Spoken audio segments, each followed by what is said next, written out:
This is hashtag Tap In Podcast. Tap in, tap in. This is Tap In. Yeah, yeah. This is the place where you about to tap in. Wanna know what's hot? You gotta tap in. You know who's dope in the city? Gotta tap in. This is Young Woody's hashtag Tap In Podcast. Yo.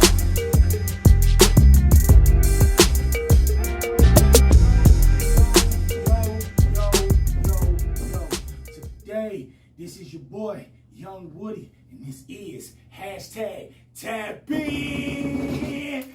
Yo, today, I ain't gonna even cap with y'all, man. I'm kind of honored to be sitting next to this dude that's sitting next to me, man.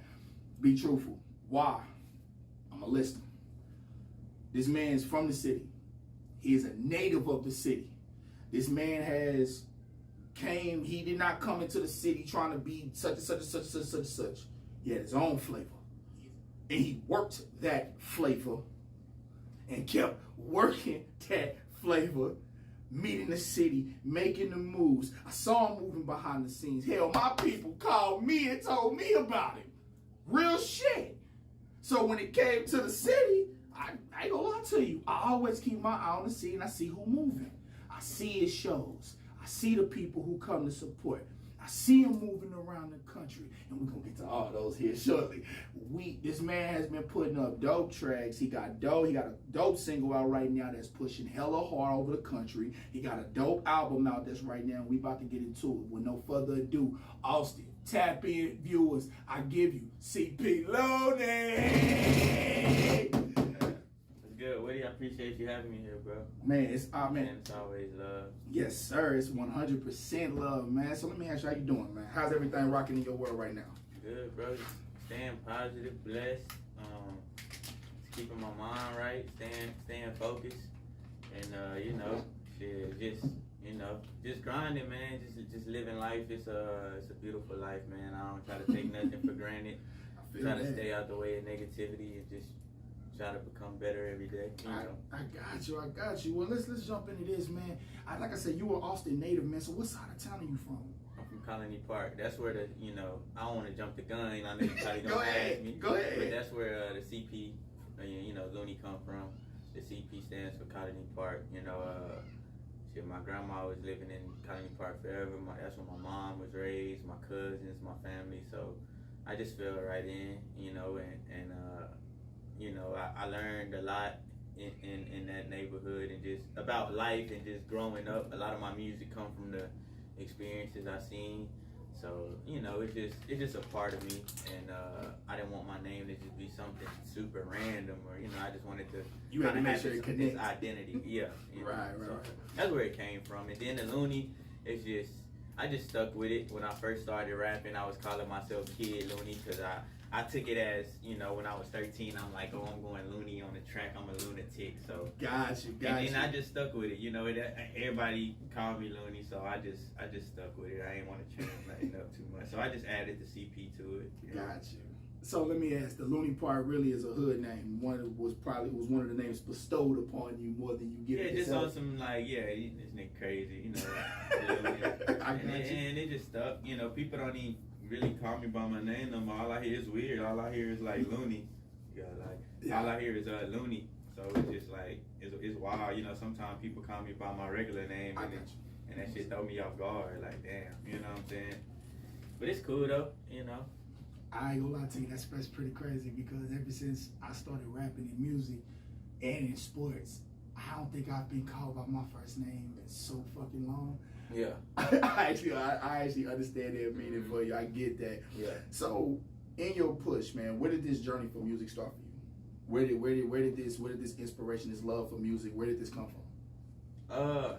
Initially I would say it started my dad and my kinfolk, my pops, he from Cincinnati, Ohio. Okay. And Detroit. So his fam big up there. And the music game is heavy up there, so they started like an indie record label, and they were doing pretty good. And he just built the studio in the crib, and it's a studio there. So I just started freestyling, you know what I'm saying? just having fun with it. And then, you know, people was telling me, like, my family that would come over, and like, man, you nice.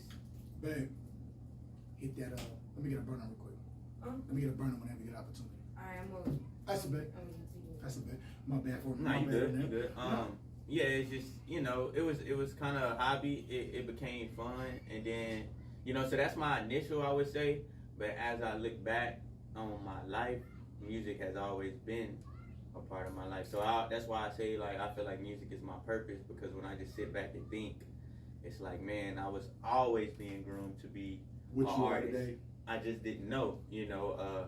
My pops stayed on, you know, the hip hop scene. You know, I grew up listening to the Hot Boys, you know, Soulja Slim, you know, Scarface, just everybody, you know, Gucci.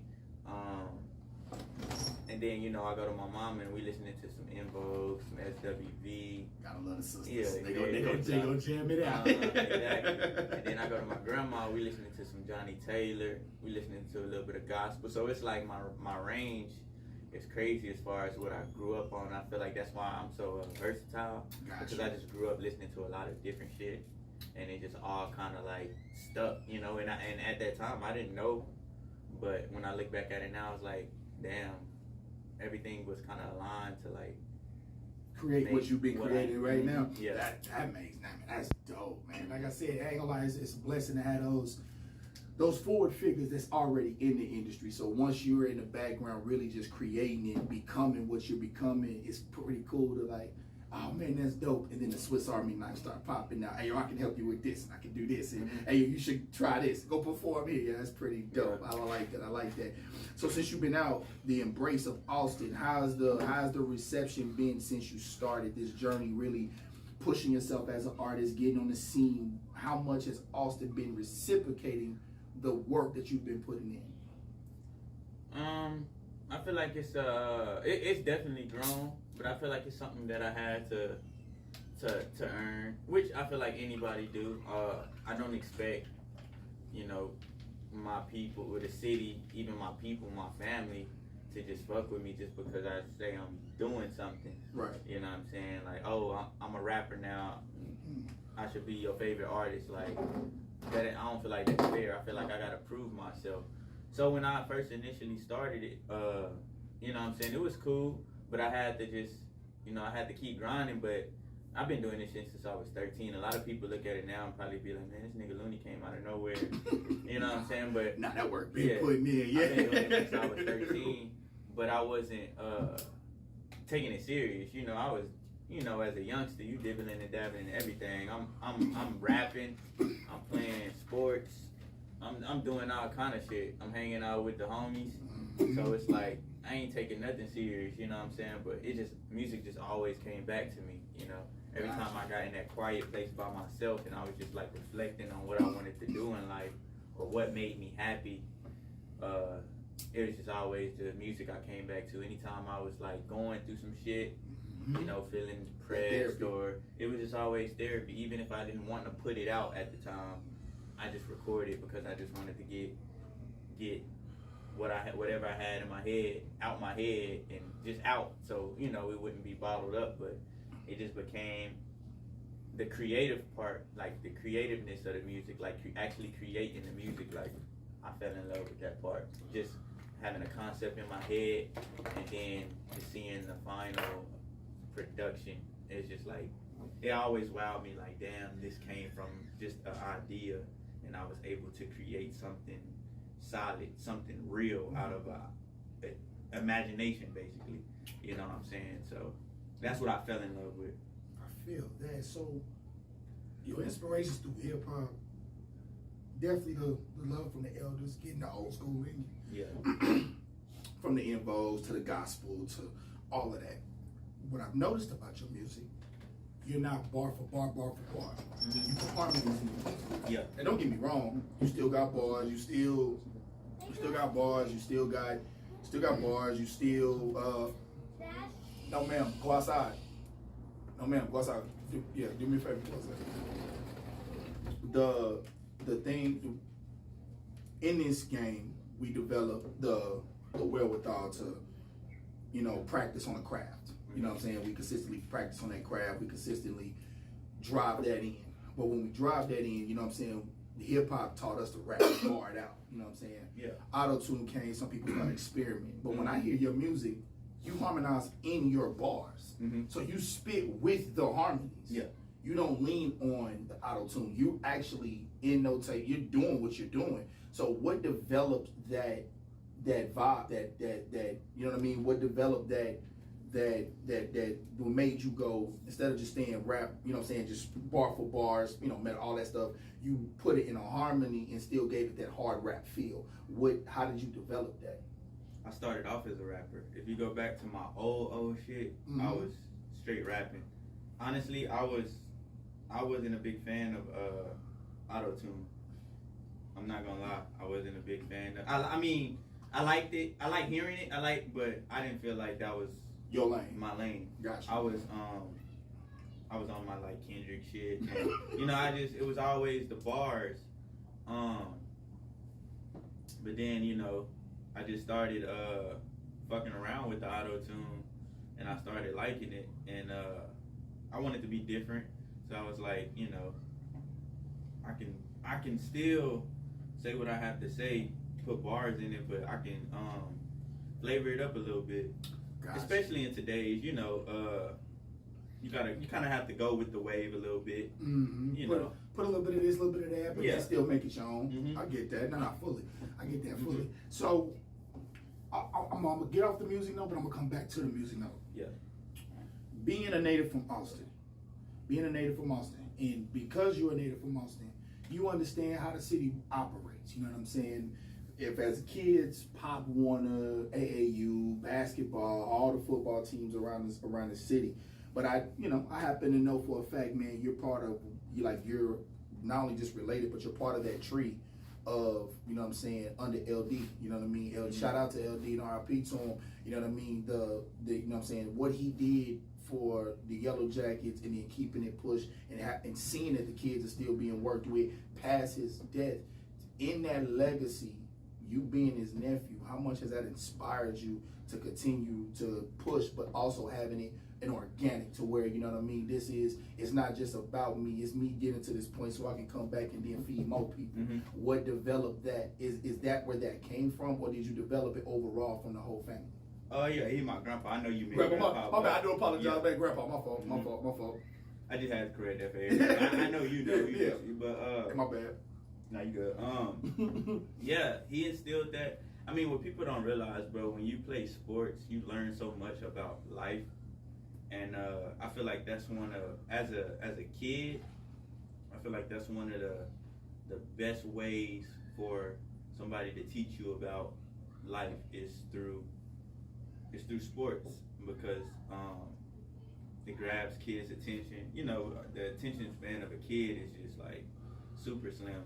The sports is one of those things where it goes quick. Yeah, sports is one of those things where you're still having fun while you're learning. You know, so my grandpa used to always teach us basketball, but he'll be teaching us life through basketball. It wouldn't just be about, I'm teaching you this certain player. You know, it's like the way he taught basketball, like, I can use this outside of basketball. Right. And he kept a lot of us, including myself, out the streets. You know, just on the right. Like, basketball saved a lot of people, and football. You know, people probably know him more for football than basketball, but you know, I'm a basketball dude. Yeah. LD was sports all around. Yeah, that's one thing I can say. I'm a basketball nigga, so I know this for a pure fact. If you were on the greater east side, I don't care if you on northeast, southeast, east, it mattered. If your kid wanted an opportunity in any kind of sports, and his grandpa was there to know that that's the interest, it ain't even about the talent. It's just the fact that you had interest in it. He had every avenue to help you get into them sports. And it was never about the money. If your parents didn't have the means, you was still gonna make it to them games. You was still gonna have some basketball shoes, uniforms, all that. He used to, I mean, shit. that old Mercury band, man, he put a lot of miles on that. He put a lot of miles on that, picking everybody up in different neighborhoods throughout Austin. And I mean, it wasn't just the hood. I mean, we taking that old little band to Westlake. We always had a cold little white boy on the team. Okay. You know, anybody that played with my grandpa know. We always gonna have that cold little white boy on our team. So, you know, we be pushing that thing all the way to Westlake. You know what I'm saying? So he was just, yeah, it was the sports, but honestly, I feel like it was bigger. I feel like it just made my grandpa like happy that he could help the kids, and you know, a lot of kids didn't have fathers growing up, so he was a father figure to a lot of kids. So I think that just kind of made him happy to see people grow up. And it was never about my grandpa was never the one that like acknowledgement. He would just did what he did. He didn't want to be praised for it, take credit. He just loved what he did. And, you know, that's what I learned. You know, I can say I learned that from him. Is just will you not worry about taking credit for something you do, and you just doing it for the love of it, your blessings gonna come back tenfold. Okay. You know what I'm saying? So that's why I say anybody out there that's, you know, trying to do something, like, don't be looking to do something for the money, you know, or to get famous, or, you know, find something that you love. I don't care if it's being a janitor. Find something you love, and it's crazy how God works. You can, if you're a janitor and you love doing that, you'll become a millionaire just because it's the love of it, and you give it to people. You got to give before you receive. So just do something and I learned that through my grandpa. Just doing something you love, man. You ain't got to worry about the outcome. You gonna be blessed, you know. Man, that's dope. Mm-hmm. I'm gonna tell you why I say that's dope, man. And you kind of answered the next question I had, which was it more of a father figure than it was about the sports? Because one thing I do understand, I played basketball my entire life. Yeah. we talk about from the time I walked into the Spurs League at Dobie to the time I literally graduated high school trying to go into college. I played for most of my life. I played basketball, and we talking about 6, 7 years old. So I understand these points, but what I do understand is in competition is wins and losses and how to deal with them.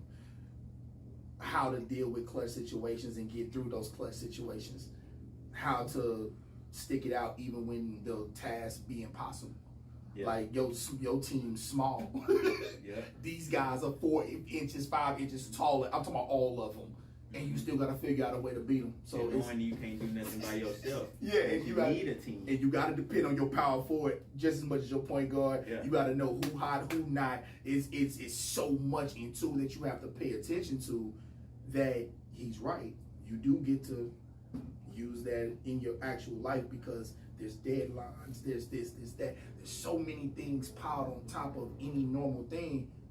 Basketball, any sport will teach you those values in life. So, I man, that's dope that you got to learn that from your grandpa, man. That's fire, man. That's fire. So, in your journey, man. I know that Austin has not just been the only place that you've had the opportunity to bless the stage. Recently, I've seen your post on what you did in Portland, which, man, that crowd looked amazing, bro. Wow. That looked amazing, bro. So I want you to speak on the Portland show, but also, man, what other cities have you had the opportunity of blessing? Because I did see Dallas and I did see Portland. So what other stages have you had the opportunity of blessing? Like in the state and outside the state, or all of it. It don't matter. All of it. It's been a lot. I'll start with out the city. Of course, you know I hit a lot of Texas cities, but out of state, yeah, I just recently did the Portland. That was dope.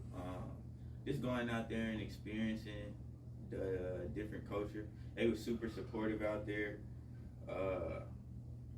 Super welcoming, man.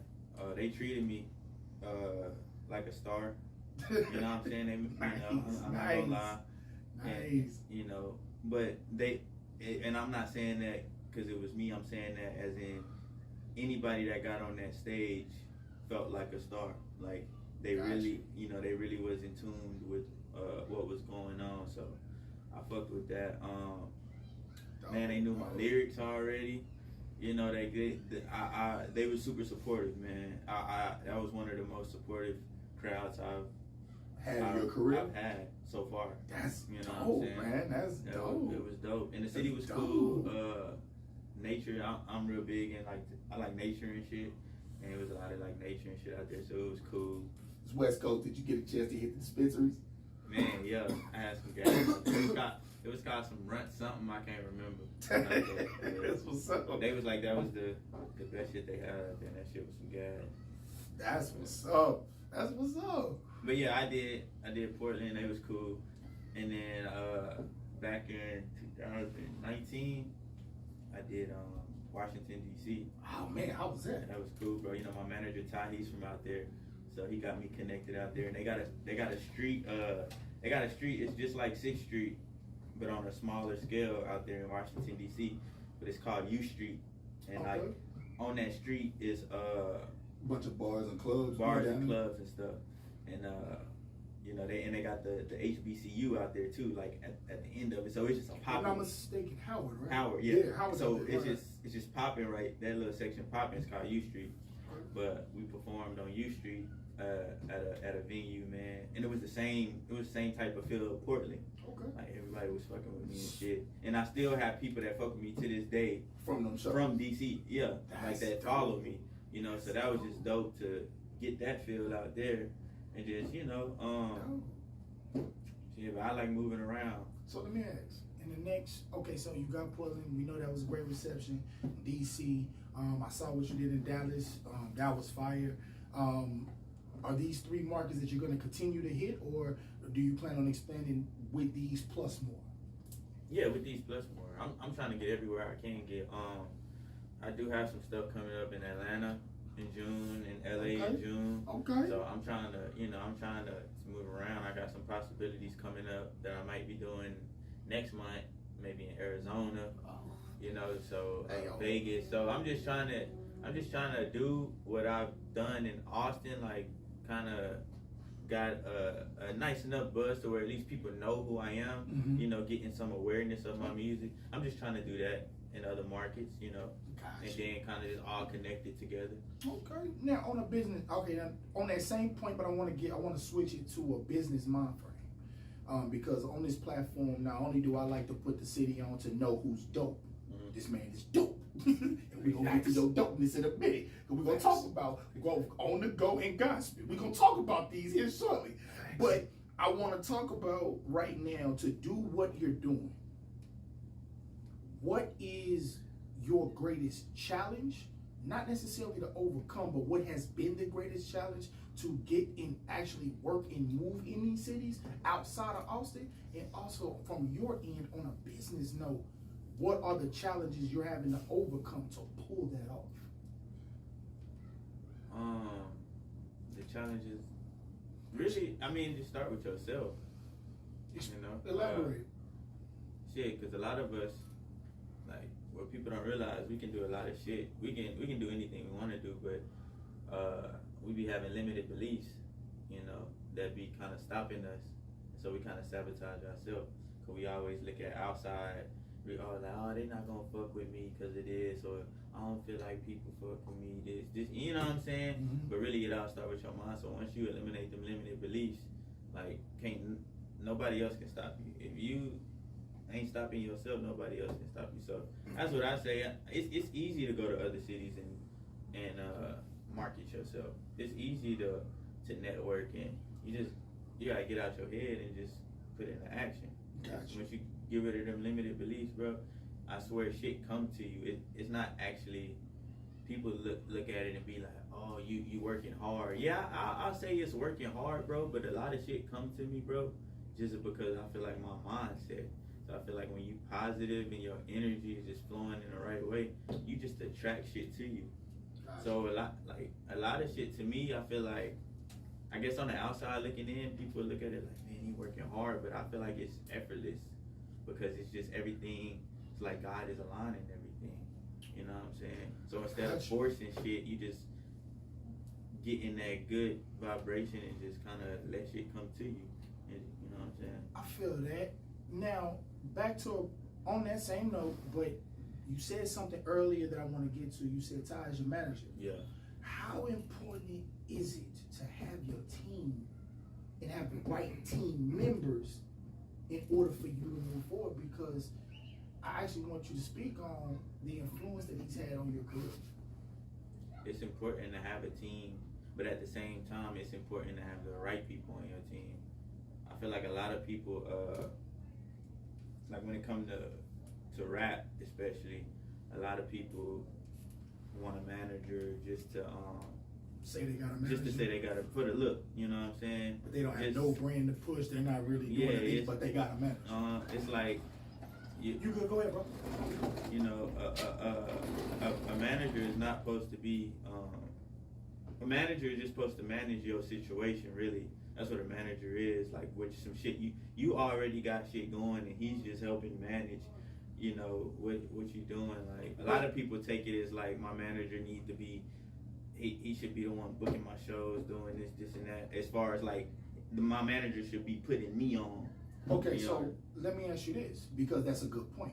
I don't mean to interrupt, but I actually want to capitalize on that point so they can really understand what I'm talking about. Yeah. And what you're talking about. I've always looked at a manager as, I need a manager that understands how to get money. That want to know how to get money, and also a manager who understands the concept of the movement. Because if they don't understand either one of those points, no matter what I produce, no matter what I get, we won't be able to move the issue. You know what I'm saying? Move the items, move the hustle. But from what you're saying is, that's not what a manager is. Everything from what you're supposed to do is, bam, I'm already doing this. You need to come in here, manage this so I can continue back over here, is what you're saying. Yeah, I look at it as like, you know, and Ty do a lot, you know what I'm saying? He do a lot for me. Even he do a lot of the shit that I said managers ain't even really supposed to be doing. But we just have like we just locked, you know what I'm saying? It's beyond the manager-artist relationship. Like I said, the energy was right. Gotcha. It wasn't forceful. Gotcha. I ain't go out looking for it. He ain't go out looking for me. It's just kind of, you know what I'm saying? Gotcha. But, you know, it's just not about the look. You got to make sure you know, like going back to the team, you got to make sure the people you got in those positions, like, they're good at being in that position. Gotcha. You know what I'm saying? If you have a manager, make sure, like, he's good in that position. That's what he want to be. You know what I'm saying? You don't want to have a team full of, like, everybody was a rapper or used to be a rapper, because it's still, you know how it is with artists. Right. You know, it's just even on some friendly shit. Rap is a competitive sport. So when you have a team full of rappers, it just, to me, I just feel like it's not beneficial. And it slows you up. Yes, because nobody wants to. I feel like everybody wants to be the number one. Yeah. I'm gonna say it because I understand it. Yeah. I know that. I know the sentiment, and I'm not gonna beat around the bush. Yeah. Basically, you got a bunch of people who are number ones, and when it's time for that one to blow, the ones around it literally don't know, or they choose not to play their roles to push that person that needs to be pushed because they want to be the person in that moment. Yeah. No, I understand. So 100% what you're saying.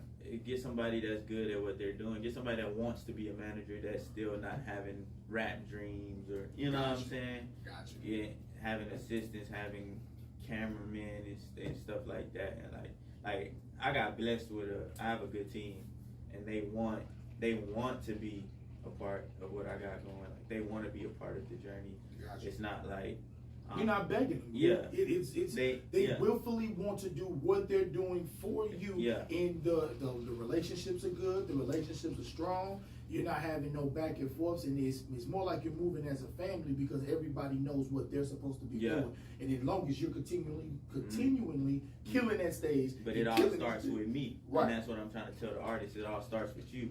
When you start grinding and doing your thing, people are gonna see the people that needs to be in your life that's gonna help you elevate to that next level. They gonna find you. They gonna see that drive, and they gonna match with your energy. And it's like, I want to be a part of what he's doing. Okay. You know, I want to be a part of what she's doing. Instead of like, you know, hey, anybody want to be my manager, or because then you're gonna get people that want to come in and do it, but take advantage of it. their intentions might not be, because they don't fuck with you as a person. You know what I'm saying? They just looking at the opportunity, like. If you know y'all, what I'm saying? if y'all not understanding the jewels this man is dropping jewels for y'all. This ain't, like I said, this ain't somebody who's trying to do it. This man is doing it.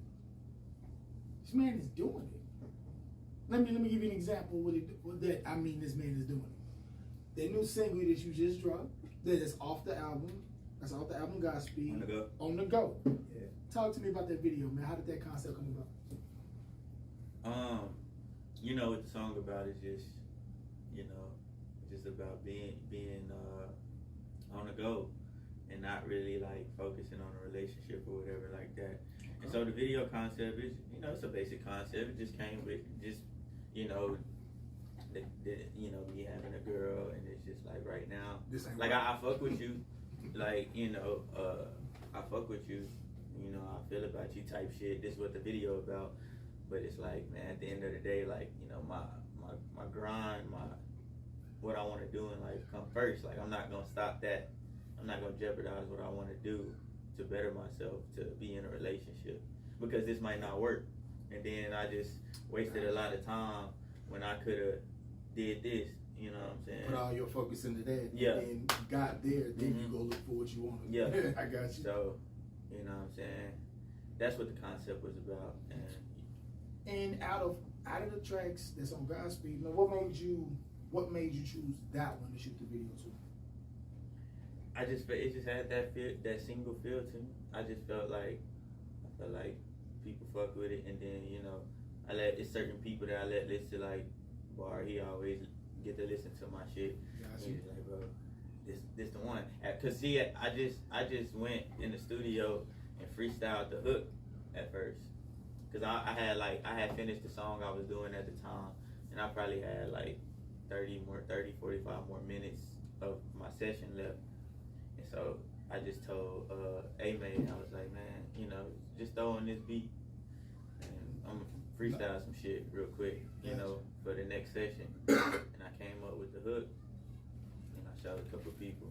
It's like, bro, you gotta finish the song. You know what I'm saying? I just had the hook first. And then I was like, all right. Went back in there, did the same thing I did with the hook, with the verse. And then, that came about and shit. And that's how I did it. But I just knew, it was just a different feel. It was just something that I normally don't, Mm-hmm. So it was just a different sound for me at the time. And I was just like, this different. And I feel like people gonna fuck with it. Yeah, and I do fuck with it. I ain't gonna lie, laughing with the post Spade TV made, because it was like I broke up with my chick for because that's all that shit. That originated from Bar. If you go look at if you go look in the YouTube comments, he was like, this made me leave my beat. Yeah, that nigga stole my shit. I ain't gonna lie. Yeah, stole my But I ain't gonna lie. I promoted my nigga Loony, so I'm on track. But I just wanted to put that on the record. My nigga Bar originated that, you know what I'm saying? That is hilarious. You heard it here first, tap in. That is hilarious. So the album, man, where did that concept come from, and what made you, like, what direction did you hit your mark? Do you feel? Because I know as artists, we shoot for something and we feel like we have a completed point. A lot of times, a lot of artists harbor a lot of music because they don't feel like they hit that point. You know what I mean? Me as an artist, understanding now, we know where a dead end or where the end of that, that sound is. What made you go in that direction? You know what I'm saying? What made you do that? Shit, because honestly, I've been on a journey of just like finding myself. So all the music just kind of really been on some shit, like really my real life. You know what I'm saying? So I just been on a journey, like, more spiritually and shit, in tune with myself, and then just getting my energy right, and just going within basically on some shit, some spiritual shit, like I said, and just so Godspeed, how I got that is just I'm moving at like I'm trying to be on a Godspeed frequency, like, you know what I'm saying? I'm not trying to be living in the matrix. I'm trying to, have my mind right, and just I'm moving at God speed. Like it's just you moving in positive vibes, good energy. That's all it means. You know what I'm saying? Got you. Basically, you ain't moving at your pace. You moving at God's pace. You just going by faith, and you just doing what you do, and you follow the direction. He moving in me. God is in me, type shit. You know what I'm saying? Gotcha. He moving through me, so I'm moving at God's speed. Yeah. I feel that. I feel that. So on this journey, man, where do you see yourself in the next 3 to 5 years? Man, I'm trying to take it all the way, man. You know what I'm saying? That's what I believe. You know, that's what I'm doing this for. I ain't trying to have no limited beliefs on myself, so I'm trying to take it as far as I can take it. You know, I'm trying to be and I'm not trying to be nobody else. I'm just trying to be the best version of me. So wherever being the best version of me take me, you know what I'm saying? That's what I'm trying to be. Got you. You know Man, I like that, man. I like that. All right, so lastly, even though I know, and a lot of y'all should already know, but it's all good. Where can the people find you? Where can they find your music? CP Loony everywhere. I got my own website, www.cploony.com. Instagram, CP Loony IG, Facebook. I got my CP Loony fan page. Twitter, CP Loony. You know, I'm on Apple Music, Spotify, YouTube, Tidal, all that. You know, just Google CP Loony, man. All my stuff will pop up. You know, we'll be having some merch coming out very, very soon. So yeah, man, just type in CP Loony and I'm gonna pop up. Y'all go fuck with the new project, Godspeed. You know what I'm saying? It's a good one. I know y'all gonna fuck with it. So go give it a listen, man, and holler back at us. Tap the fuck in, man. This is your boy, Young Woody, and this is hashtag tap in. And I'm out. Y'all have a good one. Yes, sir. Look. That was a good interview, bro. This is hashtag tap in podcast. Tap in. This is tap in. Yeah. This is the place where you about to tap in. Wanna know what's hot? You gotta tap in. You know who's dope in the city? Gotta tap in. This is Young Woody's